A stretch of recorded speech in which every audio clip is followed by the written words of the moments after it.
நான் ஒன்றும் இல்லாதவன்,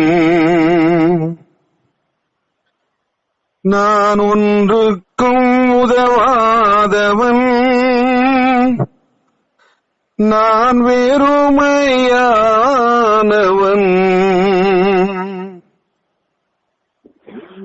உலகை வெறுப்பவன், நான் ஒன்றும் இல்லாதவன், நான் ஒன்றுக்கும் உதவாதவன், நான் வெறுமையானவன், இந்த உலகை வெறுப்பவன்.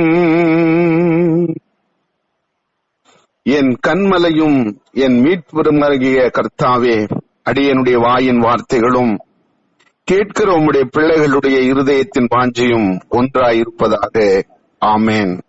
ஆண்டவரும் இரட்சகருமாகிய இயேசு கிறிஸ்துவின் நாமத்தினாலே இந்த அதிகால நேரத்திலே ஒரு மனதாய் கூடி வந்திருக்கிற எனது அன்பு சகோதரர் சகோதரிகள் யாவரையும் நான் மனதார வாழ்த்துகிறேன். கர்த்தர் உங்களையும் உங்கள் வாஞ்சைகளையும் உங்கள் குடும்பத்தையும் ஆசீர்வதிப்பாராக. இந்த நாளிலே நாம் தியானத்திற்கென்று எடுத்துக்கொண்ட தலைப்பு கர்த்தருடைய கிருபை. கர்த்தருடைய கிருபை இல்லாமல் இந்த பூமியில நாம் ஒன்றும் செய்ய முடியாது. வேதத்தின் அடிப்படையில சில வசனங்களை நான் உங்களுக்கு ஞாபகம் ஊட்டுகிறேன். நம்ம அடிக்கடி சொல்லக்கூடிய வார்த்தை, நான் நிர்மூலமாகாதிருக்கிறது. எத்தனை பேருக்கு தெரியும்? யாராவது சொல்லுங்க, அந்த வசனம் எங்க இருக்குது? அது முழுமையா சொல்லி பிடிங்க. யாராவது டக்குன்னு சொல்லுங்க. ஸ்தோத்திரம். கர்த்தர் உங்களை ஆசீர்வதிப்பாராக.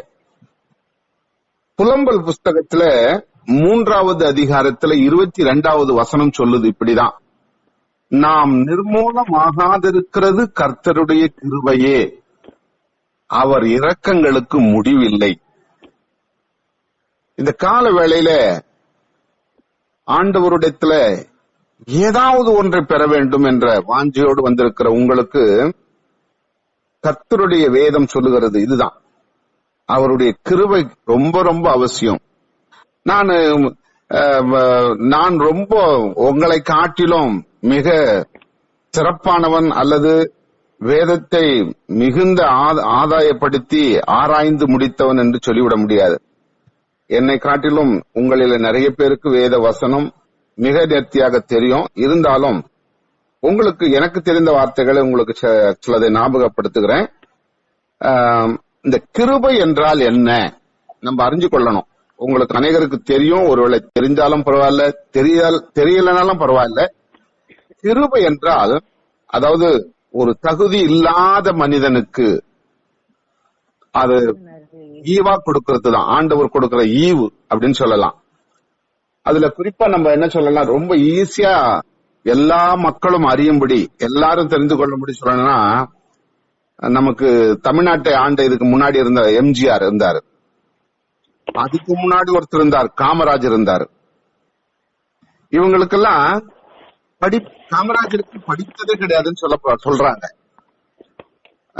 எம்ஜிஆர் 3ஆம் வகுப்பு வரைக்கும் தான் படிச்சாரு அப்படின்னாங்க. 3வது வகுப்பு படிச்சவங்க ஒரு முதலமைச்சரா இருக்க முடியுமா? இல்ல அவரே கனவு கண்டிருப்பாரா, நினைச்சு பார்த்திருப்பாரா? அல்லது காமராஜர் ஐயா கூட படிப்பே இல்ல, பள்ளிக்கூடமே போனதில்ல, ஆனாலும் அவர் ஒரு முதலமைச்சரா இருந்தாருன்னு சொல்றாங்க, இருந்திருக்கிறாரு. இது எப்படி சாத்தியம்? அதான் கடவுள் கொடுக்கிற கிருபை. அந்த கிருபை என்ற வார்த்தைக்கு இதுதான் சரியான அடையாளம்னு நான் நினைக்கிறேன். ஏன்னா அவங்களுக்கு தகுதியே இல்ல, ஒரு முதலமைச்சரா இருக்கிறதுக்கு தகுதி இல்ல, ஆனா முதலமைச்சரா இருந்தாங்க. அது ஆண்டவர் அவங்களுக்கு கொடுத்தாரு. உங்களுக்குள்ள ஒரு சிலர் நினைக்கலாம், அது எப்படிங்க, அவங்க எல்லாம் கிறிஸ்தவலே இல்லையே, அவங்க கிறிஸ்துவை அறியவில்லையே, அவங்க கிறிஸ்துவை விசுவாசிக்கவில்லையே, அவங்களுக்கு எப்படி போய் ஆண்டவர் கிருபை கொடுத்திருப்பாரு அப்படின்னு நினைக்கலாம். இல்ல, நீங்க வேதத்தை நல்லா ஆராய்ச்சி பாத்தீங்கன்னா கிருபை எல்லாருக்கும் கொடுக்கப்பட்டிருக்கிறது. கிறிஸ்துவை அறிந்தவர்களுக்கு, அறியாதவர்களுக்கு, கிறிஸ்துவை எதிர்ப்பவர்களுக்கு கூட கிருபையை கொடுத்துறாரு ஆண்டவரு. ஆனா அதுல ஒரு சின்ன மாற்றம் என்னன்னா, கொடுத்த கிருபைய நம்ம அதை தற்காத்து கொள்ளணும், அதை பாதுகாத்து கொள்ளணும், நமக்குள்ள அதை பத்திரப்படுத்தி கொள்ளணும் அந்த கிருபைய. அப்படி பத்திரப்படுத்தினால் நம்ம ஜீவனால் மட்டும் இருந்து பரலோக ராஜ்யத்துக்கு போவோம். அதை உதாசீனப்படுத்துறவங்க, அதை விரும்பாதவங்க, அத ஒரு விதமா ஏளனமா நினைக்கிறவங்க, அந்த கிருபையா அது என்ன பெரிய கிருபை அப்படின்னு சொல்றவங்க எல்லாம் கடைசி நாட்கள்ல நரகாக்கினிக்கு தீர்க்கப்படுவார்கள். ஆனா கிருபை எல்லாருக்கும் கொடுக்கப்படுது, தகுதி இல்லாதவனுக்கு. ஒரு சிலர்லாம் நல்லா படித்து பட்டம் பெற்று நல்ல ஞானத்துல வளர்ந்து, இப்ப நம்ம வேதத்துல சொல்லப்பட்டிருக்குது வேத பாரகர்கள், ஞானிகள் அப்படின்னு சொல்லப்படுது. அந்த மாதிரி கடவுளை அறியாதவங்க கூட இருக்காங்க. அப்படிப்பட்டவங்களுக்கு கூட கிருபை கொடுக்கிறாரு. ஆனா அதை சரியான விதத்துல பயன்படுத்துறது தான், அதை நம்ம பாதுகாப்பு தான் ரொம்ப ரொம்ப முக்கியம். சரி, இந்த கிருபை எங்கிருந்து கிடைக்குது, யார் கொடுக்கறா அப்படின்னு பார்க்கும்பொழுது, நீங்க யோவான் சுவிசேஷ புத்தகத்துல முதல் அதிகாரத்தை பாருங்க. அதுல குறிப்பா 14வது வசனம் என்ன சொல்லுது பாருங்க. யோவான் 1:14, அந்த வார்த்தை மாம்சமாகி கிருபையினாலும் சத்தியத்தினாலும் நிறைந்தவராய் நமக்குள்ளே வாசம் பண்ணினார். யார் அவரு சொல்லுங்க, யாராவது ஒருத்தர் சொல்லுங்க. நமக்குள்ளே வாசம் பண்ணினவர் யாரு? இயேசு கிறிஸ்து தான். அந்த வார்த்தை என்ற வடிவிலே அவர் இருந்தார். ஆதியிலே முதல் வசனம் என்ன சொல்லுது பாருங்க. ஆதியிலே வார்த்தை இருந்தது, அந்த வார்த்தை தேவனிடத்தில் இருந்தது, அந்த வார்த்தை தேவனா இருந்தது. அவர் தான் கிறிஸ்து. இந்த உலகத்துல அவர் மாம்சத்துல பிறந்த பிறகுதான் அவருக்கு கிறிஸ்துன்னு பெயரிட்டாங்க. ஆனா அதுக்கு முன்னாடி அவர் தேவனோடு கூட இருந்தவர். தேவனுடைய ஒரே குமாரன் அவரு அந்த வார்த்தை எங்க வருதுன்னா, அவர் பிறக்கும்போது, இந்த பூமியில பிறக்கும்போது நம்ம எல்லாம் கிறிஸ்துமஸ் கொண்டாடுவோம். அந்த மாம்சமாகி, அதான் 14வது வசனம் சொல்லுது, கிருபையினாலும் சத்தியத்தினாலும் நிறைந்தவராய் நமக்குள்ளே வாசம் பண்ணினார். அதுதான் அந்த கிருபை. அப்போ தேவகுமாரனாகிய கிறிஸ்துவுக்கே அந்த கிருபை கொடுக்கப்பட்டது. அது யாரால் கொடுக்கப்பட்டது? தேவனாகிய பிதாவினாலே கொடுக்கப்பட்டது. அதே அதிகாரத்தில் நீங்க 17ஆம் வசனம் என்ன சொல்லுது பாருங்க.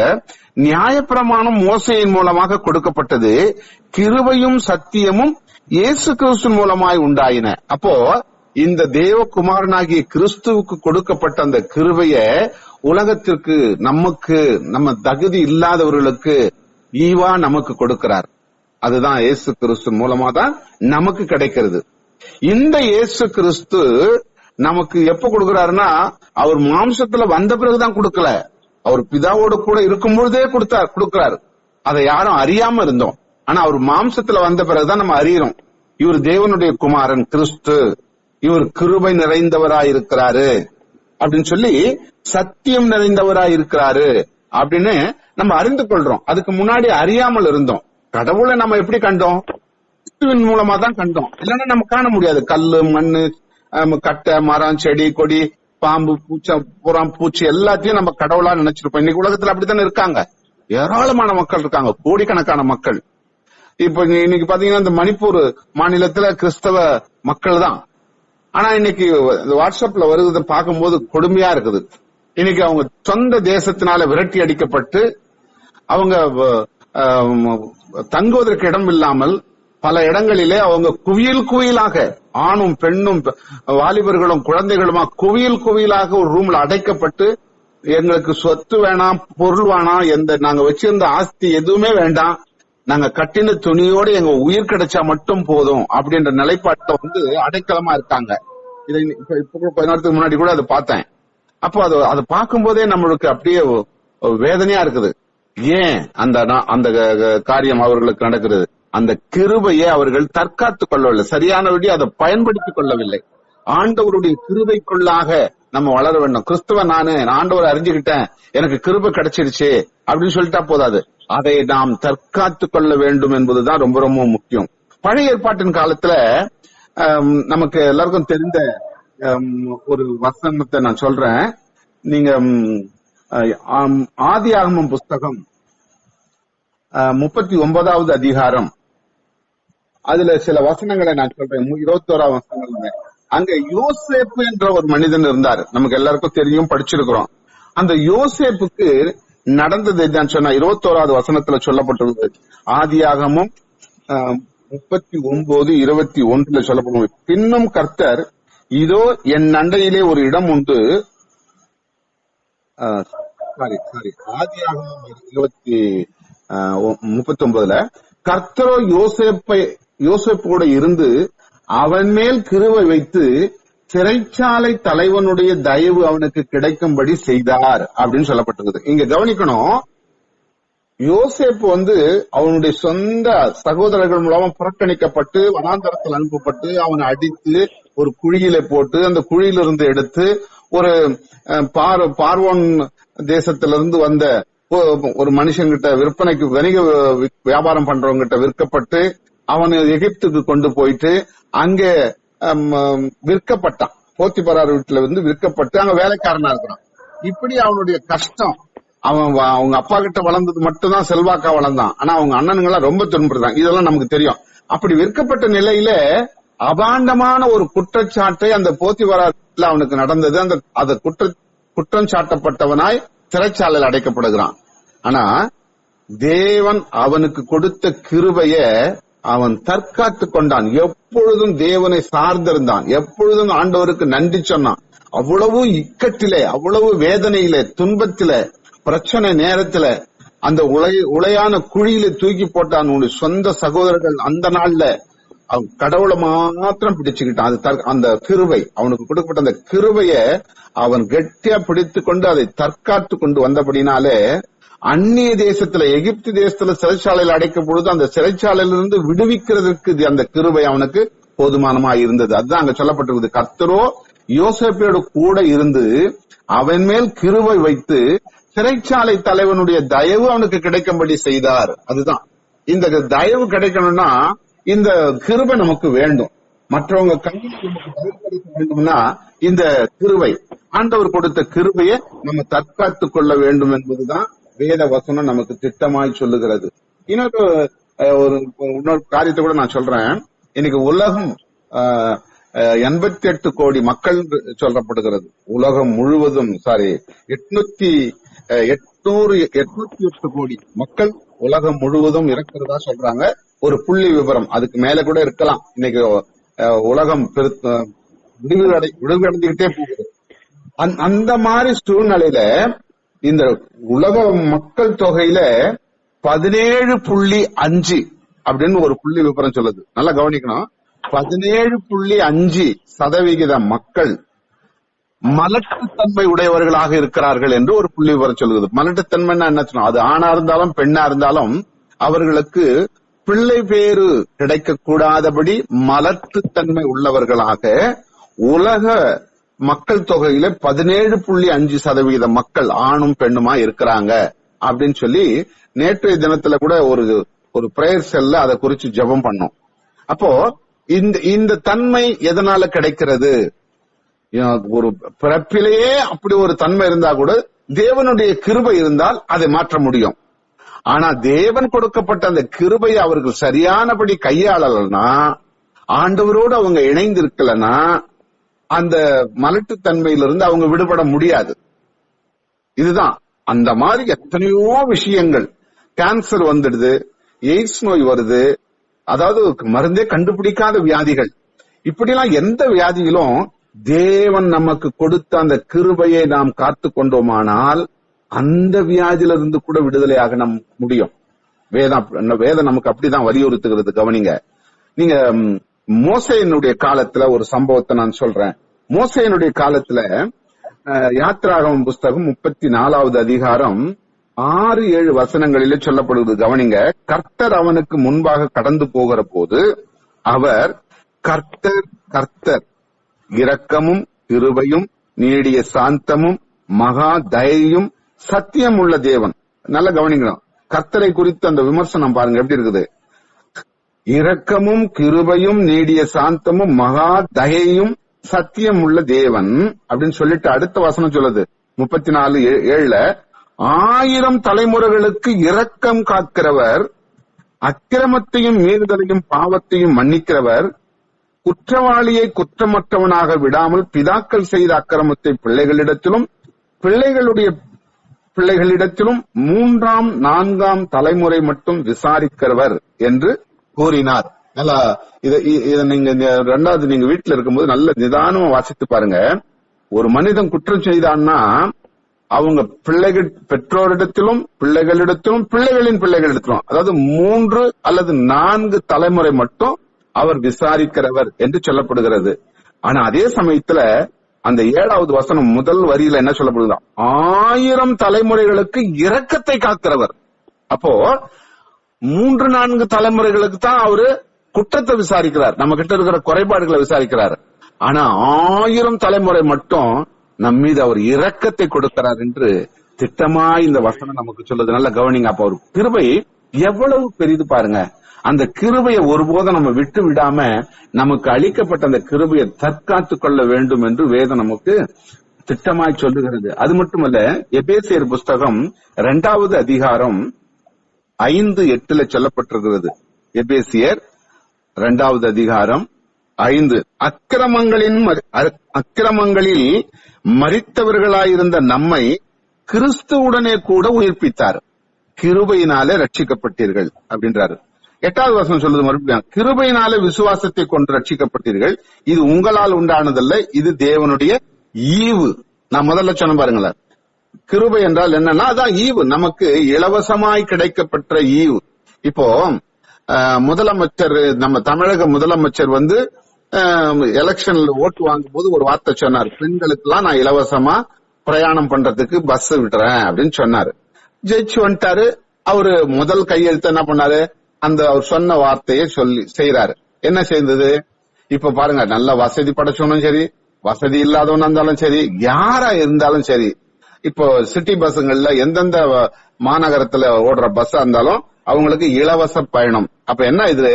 அவங்க தகுதி இல்லாதவளா இருக்கலாம், நல்ல அவங்களுக்கு பண வசதி இருக்குது, அவனுக்கு அந்த இலவசம் தேவையில்லை, இந்த தகுதி அவங்களுக்கு இல்ல, அவங்க பணம் கொடுத்து போறதுக்கு நல்ல சௌகரியமா இருக்காங்க, காரு வீடு எல்லாம் வச்சுருக்காங்க. ஆனா அவங்களுக்கு கூட இந்த கிருபை என்ன பண்ணுது? அவங்களுக்கு கொடுக்கப்படுகிறது.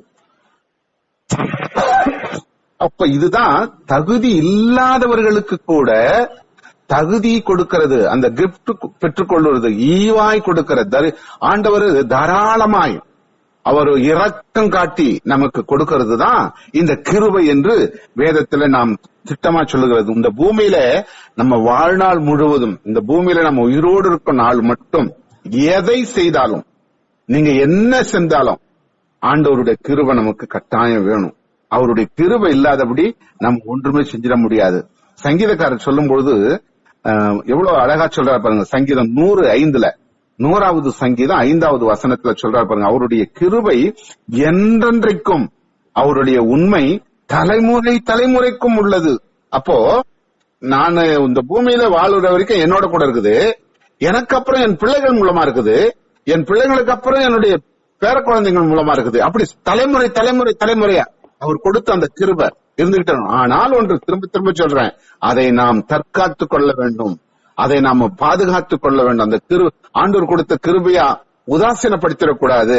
அப்போ அதை தற்காத்து கொண்டுகிற பொழுது அந்த கிருபை எப்படிப்பட்ட ஆபத்தா இருந்தாலும் அதிலிருந்து காப்பாற்ற அது வல்லமை உள்ளதா இருக்கிறது என்பதை நாம் அறிந்து கொள்ள வேண்டும். அந்த சங்கீதம் நிறைய சங்கீதத்துல சொல்லப்பட்டிருக்கிறது. சங்கீதம் 106:1, சங்கீதம் 107:1, சங்கீதம் 118:1, அப்புறம் 29, அப்புறம் சங்கீதம் 136:1. இதெல்லாம் நீங்க திரும்ப நோட் பண்ணி கூட வச்சுக்கலாம், பிறகு நீங்க எடுத்து வாசிக்கலாம். 106:1, 107:1, 118:1, அதுக்கு அதே 118ல 29, அப்புறம் 136:1. இது எல்லாமே ஒரே வார்த்தையை சொல்லப்பட்டிருக்கும். அதுதான் முக்கியமா, அதுக்காக தான் இத்தனை சங்கீதம். இன்னும் நிறைய இருக்குது. ஒரே வார்த்தை என்னன்னா, கர்த்தரை துதியுங்கள், அவர் நல்லவர், அவர் கிருபை என்றும் உள்ளது. அதுதான் என்னைக்கும் நம்மோடு கூட இருக்குது. அதுதான் இத்தனை சங்கீதத்துல சொல்லப்பட்டது. உங்களுக்கு நோட் பண்ணி சொல்றேன். நிறைய சங்கீதம், இது மட்டும் இல்ல, நான் சொன்னது மட்டும் இல்ல, இன்னும் ஏராளமான வசனங்கள்ல சொல்லப்பட்டிருக்கு. கர்த்தருடைய கிருபை நமக்கு என்றும் இருக்கிறது. ஆனா அதை சரியான விதத்துல நம்ம பயன்படுத்திக் கொள்ளணும். 5:7 என்ன சொல்றா பாருங்க, சங்கீதம் 5:7, நானும் உமது மிகுந்த கிருபையினால் உம்முடைய ஆலயத்திற்குள் பிரவேசிப்பேன். நம்மளாம் இன்னைக்கு ஆலயத்துக்கு போறோம், ஜெபம் பண்றோம், காணிக்கை போடுறோம், நல்ல ஆண்டவருடைய சத்தியத்தை கேட்கிறோம், அது என்னுடைய மனசுல தோணுச்சு நான் போயிட்டேன் அப்படின்னு சொல்லலாம். இல்ல, அவருடைய கிருபை தான் அங்க போக முடியும். தேவனுடைய கிருபை நமக்குள்ள இருக்கிறதுனால தான் நம்ம ஆலயத்துக்கு கூட போறோம்.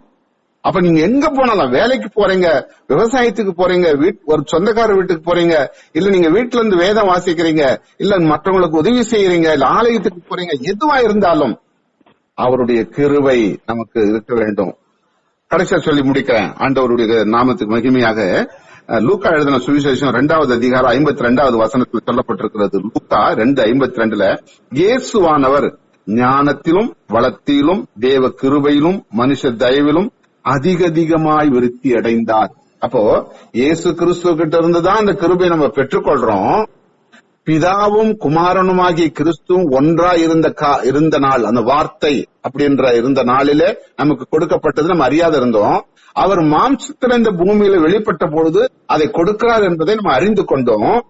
அப்படிப்பட்ட ஆண்டவர் கூட தேவ தயவிலும் தேவனுடைய கிருபையிலும் அவர் வளர்ந்தார் என்று வேதம் சொல்லுகிறார். நான் முன்னே சொன்னேன், அந்த 14 யோவான் 1:14 சொன்ன போது தேவனுடைய கிருபை, அந்த கிருபையிலே அவர் வளர்ந்தார் என்று. அப்போ அவர் நமக்கு ஒரு மாடலை காமிச்சிட்டு போயிருக்கிறாரு. இப்படிதான் இருக்கணும், அதை தற்காத்துக் கொள்ளணும், அதை வைத்துக் கொள்ள வேண்டும், அதை பாதுகாத்துக் கொள்ள வேண்டும். அந்த கிருபையை அப்படி வளர்கிற பொழுது எப்பேற்பட்ட ஆபத்து, எனக்கு இந்த வாய்ப்பு, இந்த காரியம் எனக்கு நடக்கவே இல்லை என்று சொன்னாலும் கூட அதை லகுவாய் நமக்கு மாற்றி கொடுக்க அந்த கிருபை நமக்கு போதுமானதா இருக்கும். ஆகவே அன்பான சகோதரனே, சகோதரிகளே, இந்த கால வேளையில வந்திருக்கிற உங்களது கிருபை உங்கள் ஒவ்வொருவரோடு கூட வாழ்நாள் முழுவதும் தங்கியிருப்பதாக என்று நான் மனதார உங்களை வாழ்த்துகிறேன். அதை தங்க வைத்துக் கொள்வதற்கு நீங்க முயற்சி எடுங்க. கர்த்தர் உங்களை இந்த கால வேளையில ஆசீர்வதிப்பாராக. ஆமென், ஆமென்.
துன்மார்க்கர் வழியினில் நில்லாமலும்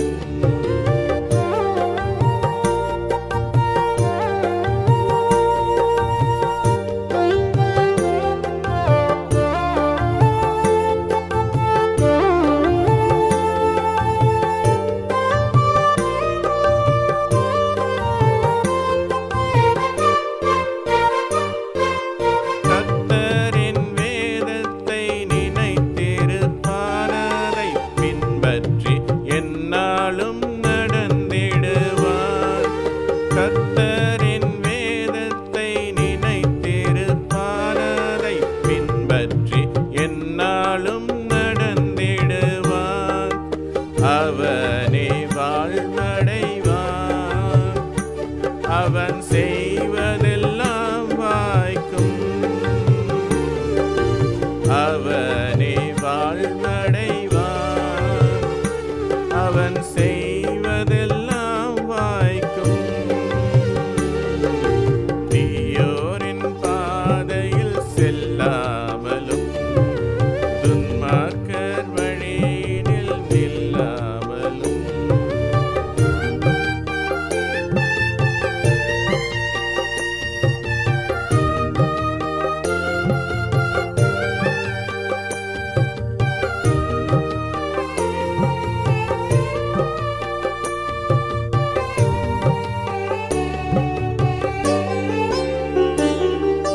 நிந்தனை செய்வோர்க்காய் வேண்டிடுவார்.